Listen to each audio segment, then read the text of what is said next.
Welcome back नाज़रीन। बात की जा रही है 16 दिसंबर की तलखियादों के हवाले से। 2014 में ये जो सानिया आर्मी पब्लिक स्कूल हुआ और उसके बाद फिर अब तक कैफरे किरदार तक जो इसके ज़िम्मेदारान हैं उनको पहुंचाया गया है या नहीं पहुंचाया गया, इसी पर बात करेंगे। पाकिस्तान तहरीक इंसाफ की जानिब से MNA अकरम चीमा साहब हमें ज्वाइन कर चुके हैं। अकरम चीमा साहब, बहुत शुक्रिया वक्त देने के लिए।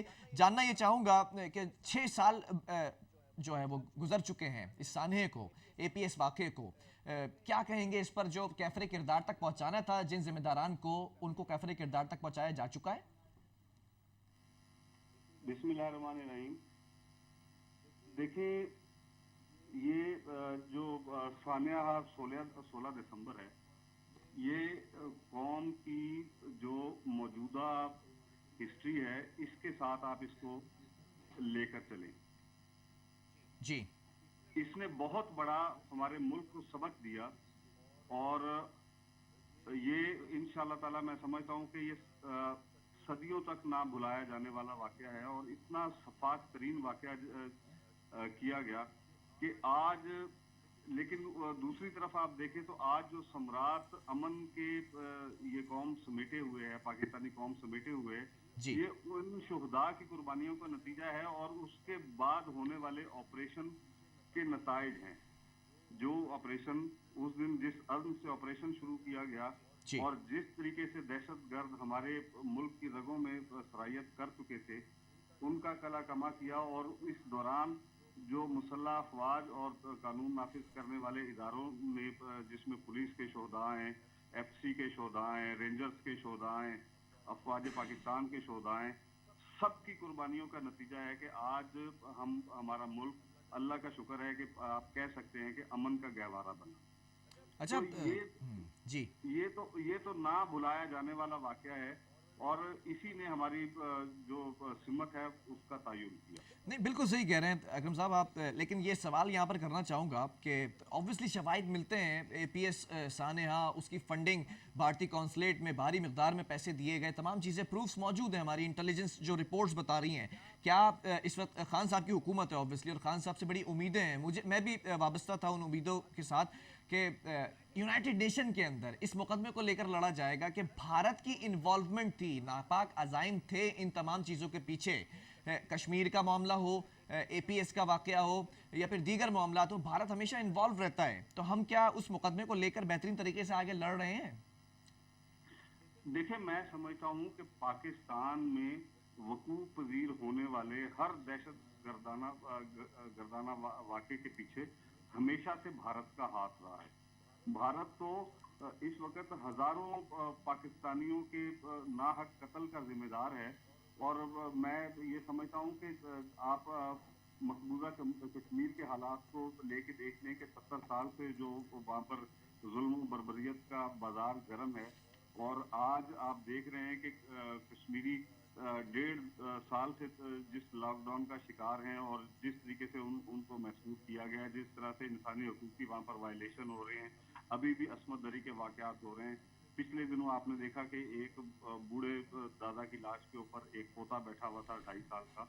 जी, तो ये सारे वाकयात आपकी नजरों के सामने हैं। ये जुल्म बर्बरियत अगर अब भी अक़वाम मुत्तहिदा को और इन इदारों को अगर नजर नहीं आता और ये चीजें उनको समझ में नहीं आती, तो मैं तो कह रहा हूँ कि फिर ऐसी अक़वाम मुत्तहिदा की पाकिस्तान को तो कम से कम जरूरत नहीं। अच्छा, अगर मैं कलअदम जमात की बात कर लूँ, TTP के हवाले से, एहसानुल्लाह एहसान जो APS वाक़े में बराह रास्त मुलव्विस था, तो उसको जेल से निकल गया और फिर उसके बाद भगोड़ा बना हुआ है। बिलावल जरदारी भी यही कह रहे हैं कि हुकूमत जेलों में नहीं डाल सकी इन दहशतगर्दों को। क्या नाकामी है वाकई? नहीं, मैं नहीं ऐसा समझता कि बिल्कुल नाकामी है। जी, ये इस वक्त तो जो हमारे लॉ एनफोर्समेंट के जितने भी इदारे हैं, ये उनकी कुर्बानियों के तो सम्राट हैं। आप देखें तो सही कि कितनी बड़ी उस तारीख में 2014 में और आज में कितना वाज़ेह तौर पे फर्क है। उस दौर में क्या होता था और आज के दौर में क्या है। अल्हम्दुलिल्लाह हमारी ये मुसल्लह अफवाज के जवानों की कुर्बानियां हैं जिसकी वजह से आज पूरी कौम अमन की तरफ गामजन है। अच्छा, बिलावल ज़रदारी साहब के कमेंट पे कुछ कहना चाहेंगे कि एहसानुल्लाह एहसान जेल में डाला गया, फिर निकाल दिया, भगोड़ा बना हुआ है, हुकूमत नाकाम नज़र आ रही है। उनका स्टेटमेंट ये है कि जेलों में नहीं डाल सके दहशतगर्दों को जो इतने बड़े अलमनाक सानिया के अंदर मुलविस थे। आप जेलों में डालने की बात कर रहे हैं, तो दहशतगर्दों को तो अफवाज पाकिस्तान ने अल्हम्दुलिल्लाह कैफरे किरदार तक पहुंचा दिया है। और देखें, ये सारा का सारा जितना भी है, एहसानुल्लाह एहसान से लेके जितने भी दहशतगर्द हैं, इन सब के ताने बाने इंडियन जो एजेंसी है उसके साथ मिलते हैं, जिसके 22 से ज्यादा कॉन्सुलेट अफगानिस्तान में पाकिस्तान के बॉर्डर के साथ जो दिन रात काम कर रहे थे, और ये सब उन्हीं चीजों का साक्षाना है। बलूचिस्तान में जितनी पाकिस्तान के अंदर दहशतगर्दी हुई, उसके अंदर भी 100%। नहीं, जब भारत से सारे ताने बाने मिलते थे तो बिलावल साहब ये इल्ज़ाम लगा रहे हैं, सर इस इल्ज़ाम का मैं जवाब चाह रहा हूँ, आपसे मौक़िफ़ चाह रहा हूँ कि आपकी हुकूमत ने छोड़ा एहसानुल्लाह एहसान को। देखिए, बिलावल साहब की बातों को तो हम सीरियस नहीं लेते, उसको ये समझते हैं कि बच्चों की बातें हैं। जी, तो इन मामलात के ऊपर बड़े सोच समझ के बयान देने। ठीक है, बहुत शुक्रिया अकरम चीमा साहब, एमएनए पाकिस्तान तहरीक इंसाफ की जानिब से हमारे साथ ऑन कॉल मौजूद थे। और बिलावल भुट्टो ज़रदारी साहब इल्ज़ाम लगा रहे हैं कि एहसानुल्लाह एहसान को जेल से निकालने में और उसको छोड़ने में ऑब्वियसली पीछे हुकूमत बैठी हुई है, ये इल्ज़ाम है।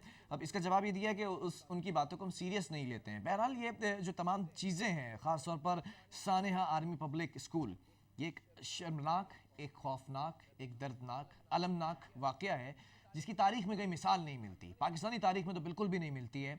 और दूसरी बात सकूत ढाका की बात कर ली जाए तो दोनों वाक़यात एक ही दिन बरपा हुए हैं और दोनों का ताल्लुक ऑब्वियसली ना चाहकर भी पाकिस्तान से ही है। इस पर जो लोग ज़िम्मेदारान हैं, अगर उनको कैफरे किरदार तक नहीं पहुँचाया जाता तो शायद ऐसे नाखुशगवार वाक़यात मुस्तक़बिल में भी हमें देखने को मिले, खुदा न खास्ता। लेकिन अगर कैफरे किरदार तक उन लोगों को पहुँचा दिया जाए, आज अभी इसी वक्त तयन कर लिया जाए, तो फिर अजाला कर सकते हैं उन माजी के सानियात का जो हम पर बीत चुकी है। बहरहाल वक्फा लूँगा यहाँ पर, एक और स्टोरी उस पर भी बात करेंगे।